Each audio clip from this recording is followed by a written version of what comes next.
Hello and welcome to this video session dedicated to Open Government and Open Government Partnership, or OGP.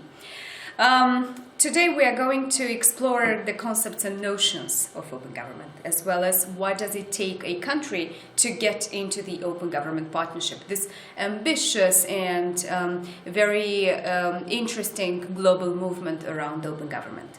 My name is Veronica Crețu. I am joining you remotely from Chisinau, Republic of Moldova, and my apologies for not being able to join you in person in Istanbul. However, I do hope that this remote interaction is going to be indeed valuable for both sides, for you and for myself. Couple of words about myself. I am president of the Open Government Institute, an NGO based here in Chisinau, Republic of Moldova. As an organization, we aim at promoting participatory democracy, open government, citizen engagement in decision-making processes through capacity building, research, evaluations, and conducting different studies. I am currently a member of the Civil Society Steering Committee of the Open Government Partnership. And I'm a former member of the Multi-Stakeholder Advisory Group to the UN Secretary General on the issues of internet governance. I have conducted a number of interesting initiatives and implemented capacity building programs on issues of education, critical thinking, different studies and evaluations in countries such as Liberia, Nepal, Azerbaijan, Turkey, Ukraine.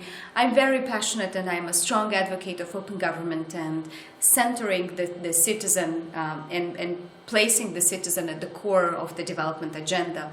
And I'm trying myself to embed the principles of open government into both my professional and personal life. As a mother of 3 kids, I'm a very strong advocate of open education and open participatory decision-making processes in the educational sector. So, with this, let us start our short but interesting journey into what open government is all about. And for the very beginning, I would like to challenge you to look into the following aspects. The task for you for the next 3 to 5 minutes, I have maximum 3 minutes included here, but we can extend the timing to 5 minutes, is to look into the following key questions and try to reflect on these issues both individually and in smaller teams or smaller groups. Number one would be, what is from your perspective an open government? What do you think is open government? How old do you think is the concept of open government? Do you think it's something new? Do you think it existed before? And please think about your respective countries you come from, and what are the two or three preconditions that are needed for your government to become open or to become more open in case it has already embarked on an open government agenda. So please take your time, reflect, and share, discuss in pairs and smaller teams. I'm sure this is going to be a valuable sharing experience. Now, thank you very much for having shared your thoughts and your reflections. Indeed, all are very useful and relevant, and there is no wrong or right answer. There are opinions which we have to respect, which is why even in this particular session we are having an open space for discussion and exchange of ideas. However, to understand, because one of our objectives for today is to understand what is open government partnership. To understand what is open government partnership, one definitely needs to look into what does open government mean in the first place. I tried to do some online research in what the open government stands for And actually, my thesis paper for the master degree, which was in contemporary diplomacy with a focus on open government and the role of open government in the diplomatic agenda. I did some interesting research on the origins of the open government. And actually that research took me back to the times of the Athenian democracy, which clearly stated that the citizens and the community at large at that moment in time did have access to oversight of public goods and funds, as well as to the income of all public servants or public figures, including the generals. It's really ambitious. I mean, it was surprisingly interesting to see that something of this kind used to happen in the times of the Athenian democracy. The Magna Carta of England, signed back in 1215, also introduces the first standards of accountability in government by forcing King John to accept the basic principle, according to which taxes could not be raised without first consulting his wealthy subjects. Indeed, another interesting mentioning of an open government principle. The 17th and 18th centuries have been characterized as a European intellectual movement, and the specifics of this movement rely on the fact that this was a critical, reforming, and at times revolutionary period of time. Again, from the standpoint of the open government principles. Locke and Jeremy Bentham in England, Jean-Jacques Rousseau, Montesquieu, and Voltaire in France, and Thomas Jefferson in America, all they have contributed to, through their philosophies and their approaches, they have contributed to an evolving critique of the arbitrary authoritarian state and to really sketching the outline of a higher form of social organization based on natural rights and functioning as a political democracy. Again, online research shows that more or less during the past 30 years or so, the term open government has been formulated as an alternate to freedom of information and access to information, which have been frequently mentioned by the British government and parliamentary agendas. And back in 1961, Karl Popper, the famous Karl Popper, who used to actually inspire and motivate the well-known philanthropist George Soros, who later introduced and promoted through the Soros Foundations the concepts of open society. So Soros was inspired by Popper, who used to make references to social institutions which needed to be recognized as man-made.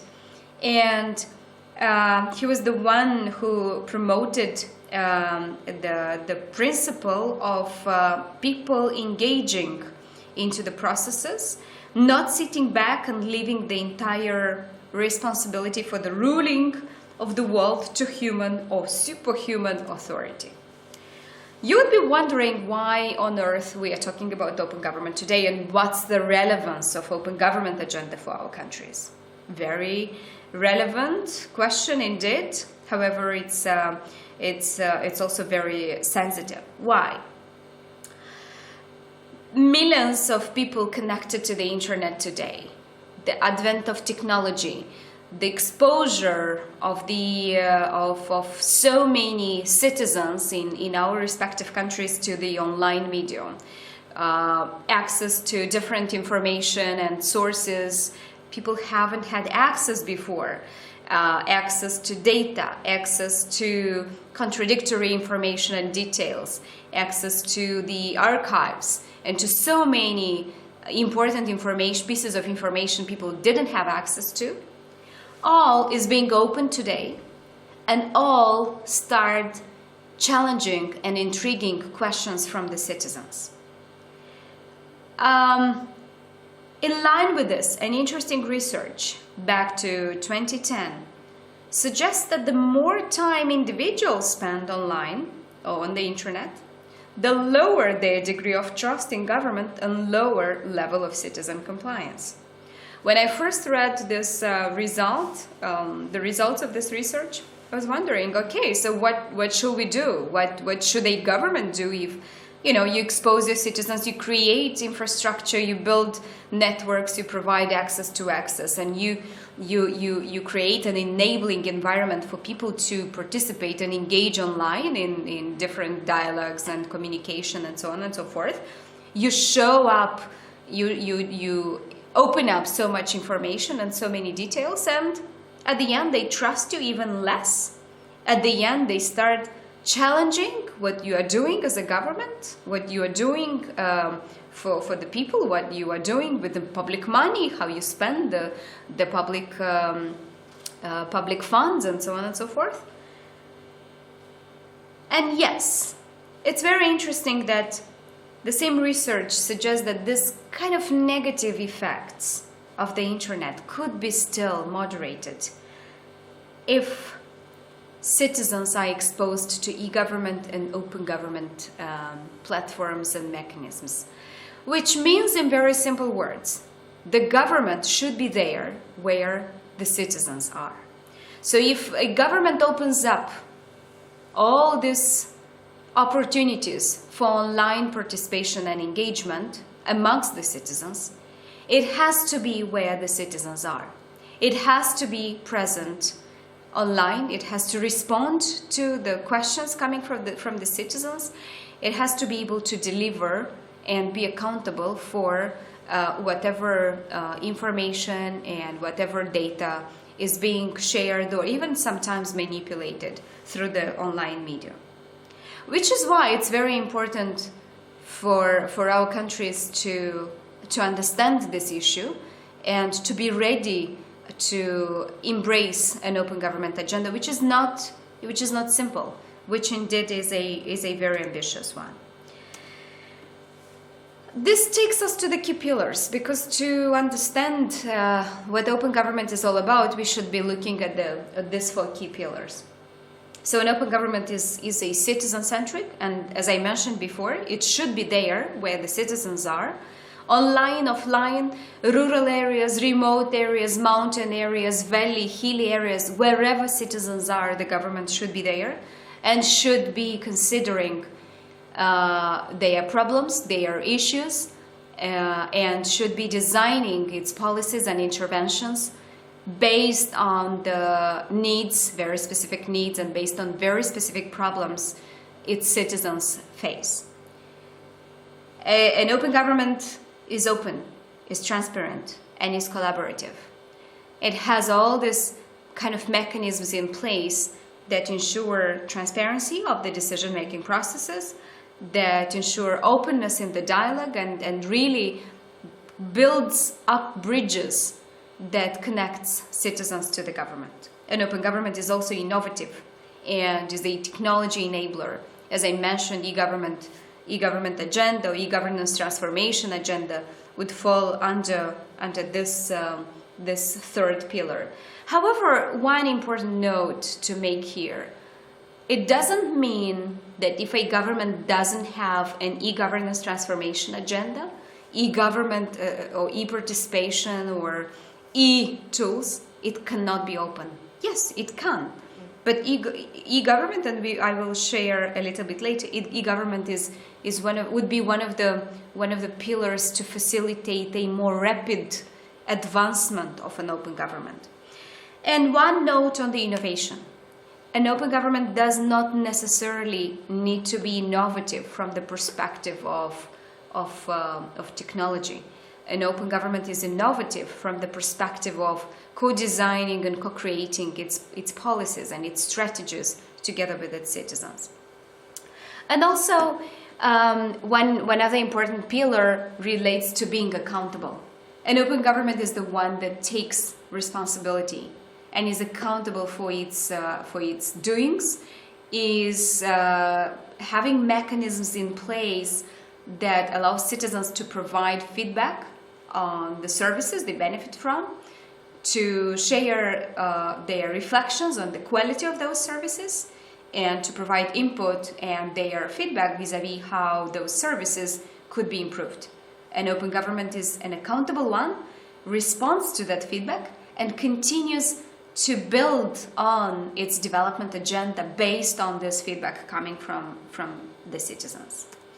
Because often I hear misinterpretations, like in several meetings with colleagues in the government or civil society, I would often hear, oh yes, we have an open government agenda, yes, e-government, open government, e-government, which clearly shows that there is a misinterpretation and misunderstanding of the concept of open government. Open government is much more broad. Open government is something that is across the sectors. Open government is something that could be in place once there is an e-government agenda. And e-government is nothing else than the same government delivering its services through the online medium. But as I said before, open government can exist, can function, even without necessarily having an e-government agenda. Here I would just give examples. I remember working in Nepal some years ago. In some of the remote areas, citizens of different communities would gather together in a particular place. They would sit on the floor and they would share their problems with their local authorities, with their local elected ones. They were doing it in a face-to-face medium because there was no online interaction, or also because the elderlies in the community could not yet at that stage utilize the potential of the technology. So it was a good illustration, it was a good example of how people in remote, hilly or mountain areas, they could still be engaged in different discussions related to the particular needs of their communities, having their thoughts and reflections being heard by the leaders of the community, by the authorities of the community. So this is just an illustration of how these principles of open government could be still embedded without a country not necessarily being technologically advanced.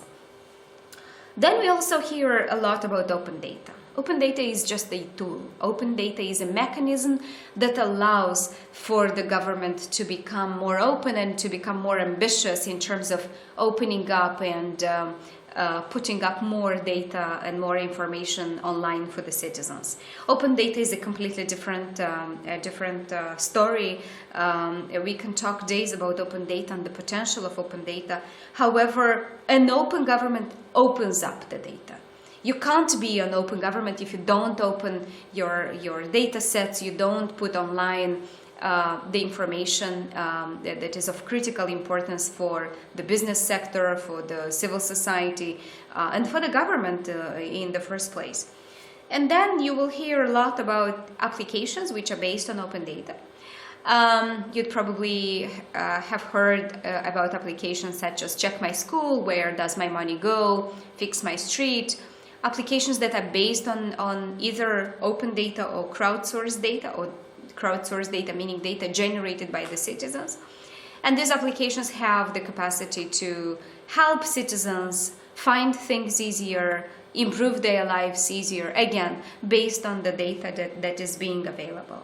So open government comprises all these elements. And open for a government to be open, this would be some really strong critical elements in place.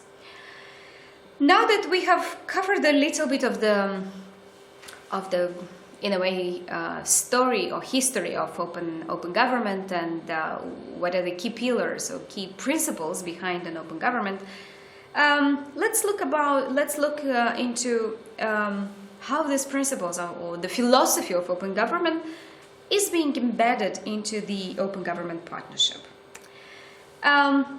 Many in discussions with countries that are not yet part of OGP, representatives of these countries, of course, ask the immediate question: why OGP? There are so many other international initiatives that my government is part of. Why another initiative? What's the big difference that you are making with the OGP? Let me share some details and some reflections on why OGP and why does it matter for a country, especially a developing country, to really join OGP. First of all, OGP provides an international platform that connects, empowers, and encourages domestic reformers who are committed to transform government and society through openness. You would often find people in countries, people in the public sector who are very passionate about changes, who could become extraordinarily important reformers and promoters of different reforms. But they don't have encouragement. They don't have empowerment from their governments. Which is why this international platform connects this sort of people, motivates them and incentivizes them, because there is finally a space which allows them to share their best practices, their key takeaway from the initiatives that they've tried back home, and allow them to become more vocal and to become known and to become recognized for whatever successes they manage to have. Also, OGP introduces a domestic policy mechanism. And when I say a domestic policy mechanism, I'm referring to the action planning process. Because in OGP, once a country joins the OGP, it commits to start elaborating and implementing a national action plan on open government. So this domestic policy mechanism implies the action planning process through which both government and civil society are encouraged to establish a continuous dialogue on the design, implementation, and monitoring of open government reforms, which is indeed very valuable. And believe me or not, in some countries, OGP brought for the first time this platform, or in a way imposed for a dialogue mechanism to be in place among the government and civil society, something which has never happened before. So OGP is all about policy being done by the people, because at the core of those national action plans, one needs to ensure that input from the citizenry, input from the civil society is being included, is being heard, is being incorporated. And with this, we actually change the culture of government. We transform and we rethink the way the government interacts with its citizens. And not only interacts, but also implements and commits to deliver on the commitments made. President of Indonesia was mentioning in one of his speeches that the greatest strength of OGP lies in its facilitation of the exchange of ideas, learning, and experiences on open and good governance. Indeed, he's very right. What does OGP provide? Again, many would wonder, what is it something that Open Government Partnership provides? Provides a number of things. OGP encourages its members to implement meaningful reforms. So once you become part of OGP, you commit as a government to implement meaningful reforms along with civil society, and you have to deliver on those reforms. OGP also encourages countries to be flexible in designing and implementing their national action plans, but to be also ambitious. Flexibility is good, but ambitiousness is even better.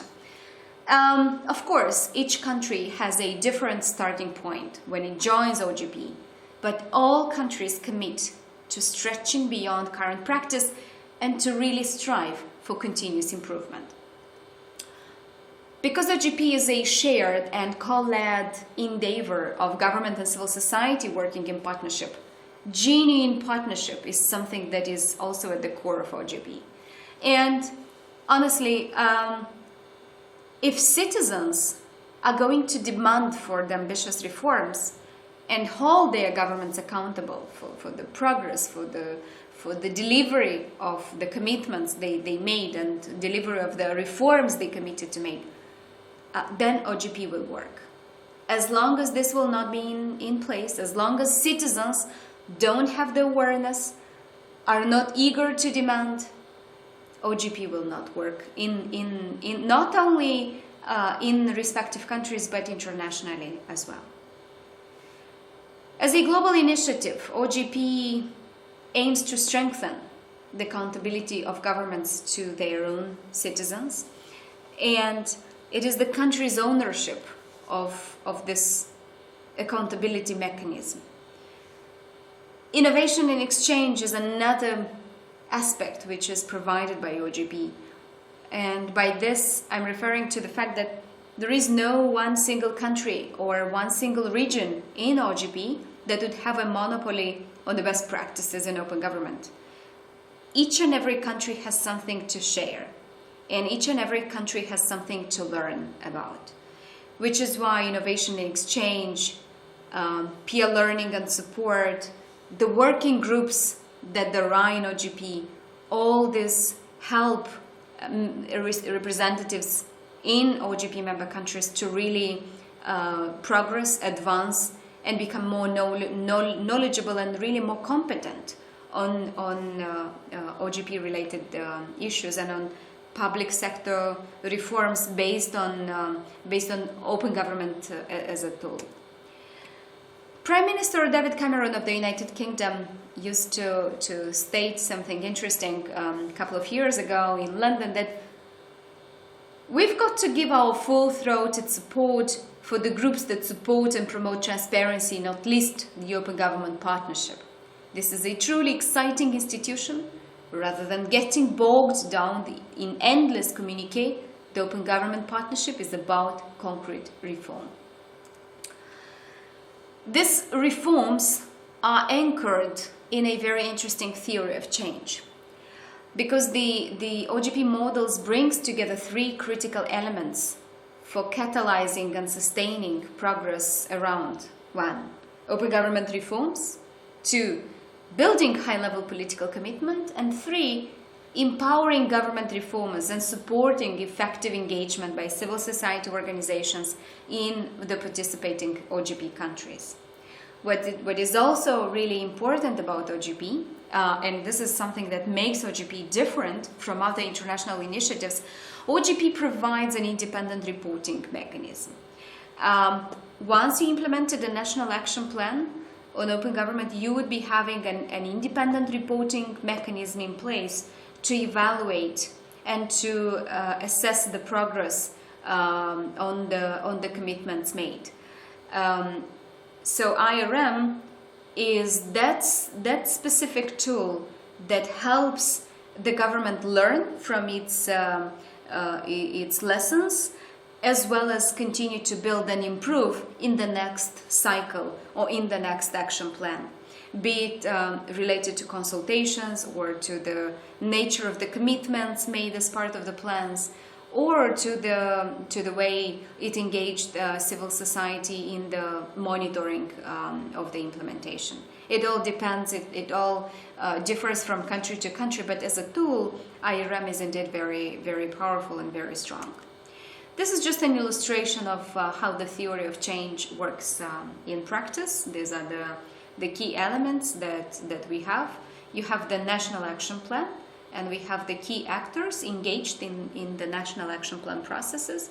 Of course, once you join OGP, you start planning and consulting a civil society around the commitments that have to be included in the national plan. Should they be related to opening up data? Should they be related to elaboration of specific recommendations for public servants on citizen engagement, or you name it? There are so many diverse types of commitments that governments could include in their national action plans.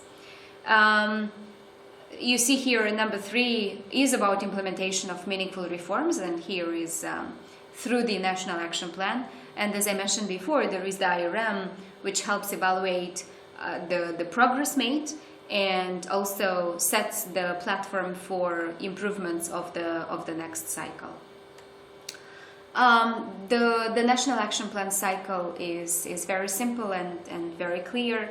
High-level political commitment leads to empowered government reformers, engaging civil society in further processes, and of course accountability for results is something that continues to feed into the next cycle or into the next phase.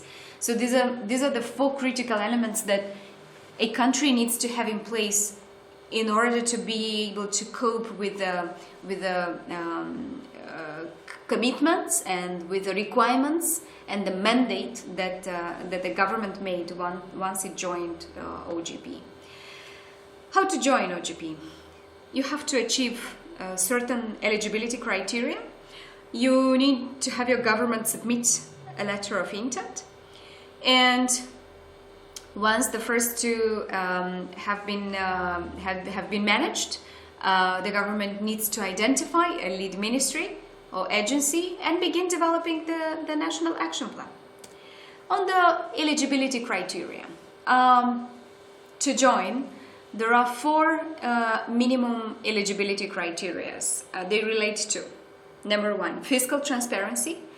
And here one would look into the Open Budget Survey 2012, where you have the classification of the countries and the scores by country. Number 2 relates to access to information, and a country needs to have access to information laws. Number 3 relates to public officials' asset disclosure, and here we would look into the World Bank public officials' financial disclosure. And finally, citizen engagement. The guiding methodology is the Economist Intelligence Unit Democracy Index 2012. But the link you see here and you have in front of you provides more details on the measurements. However, let me quickly clarify some of the aspects related to the points that are given to the governments. So, to participate in OGP, governments must demonstrate commitment to open government in 4 key areas that I have just mentioned, as measured by objective indicators and which are validated by independent experts. Any government can join OGP at any time once it has demonstrated that it meets this minimum criteria. Countries can earn a total of 16 points for their performance in these 4 metrics, or 12 points if they are not measured in one of the metrics. For example, some countries might not be included in for example, citizen engagement, Democracy Index 2012, or public officials' asset disclosure. Again, it depends on the country. So a country would get 12 points if they are not going to be measured in one of the metrics. Countries can earn, or that can earn 75% of the applicable points, or even more than that, are eligible to join.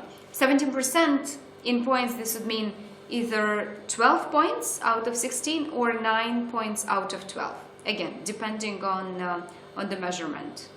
And some of the indices OGP uses do not cover all the countries, as I specified before. Some countries can be only measured on 3 criteria and can earn up to maximum 12 points. Let's look at the countries that we have in the room today. Azerbaijan, for example, is already part of OGP. It has joined as part of cohort 2 countries, if I'm not wrong, is 2012 or 2011. Kyrgyz Republic is a non-participating country, OGP country, but it is an eligible one. All the indices are showing enough points, so Kyrgyz Republic has enough points to join OGP. Kazakhstan is very close to eligibility with 68.8% out of 75. And of all the countries, Tajikistan has the lowest score, 6 points from 12. again, to understand the specifics of what's missing, what one needs to look into those indices and see what aspect the country is lagging behind most of all. Very brief on what has happened in OGP during the first years, first couple of years. Just as an example, there were made 958 commitments in the first year of OGP, of which 29% were completed. And this is based on the IRM reports. As I mentioned before, there is an independent reporting mechanism with a very clear methodology that really assesses the progress made on each of the commitments.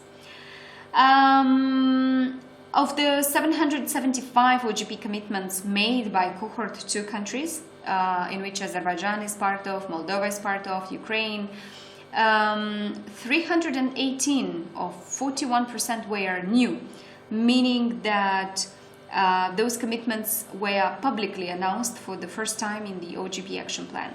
Let me explain a little bit what is meant here. You would find action plans on open government by several governments in which there are commitments and there are actions which are included in other national action plans or national strategies, and they're just copied and pasted into the action plan on open government. And this is not always the case, but as I said, there are cases of this kind. But again, of the 775 commitments, 318 were something absolutely new, something which the governments did not include in any other action plans or national strategies. Among the new commitments, nearly 32% had transformative potential impact, much higher than the overall average for all commitments. And there is available research and best practices are in place. They are a really valuable asset in the OGP. I am personally learning a lot from the continuous research and documentation and capitalization of the best practices and experiences in OGP member countries. Very, very useful. This allows me to learn from what are the other countries doing. This research is available for free and is really relevant when you want to have very productive and constructive dialogues at the national level and exchange opinions and ideas with colleagues in the government and in the civil society around the commitments for the next action plan, how should the processes around the implementation maybe be a little bit corrected or implemented in a different way, again, very much depending on the situation in each country. I hope this was informative enough to sparkle different ideas and different questions, different challenge, different reflections. I would now leave you and allow you some time for reflection, and one of the next tasks for you would be to take 3 to 5 minutes and individually formulate the questions that you have as a result of listening to this presentation. I will be back with my answers and with additional input on this first presentation in a very short time. So far, thank you very much for your attention, and wishing you very inspiring discussions and reflections from now on. Thank you.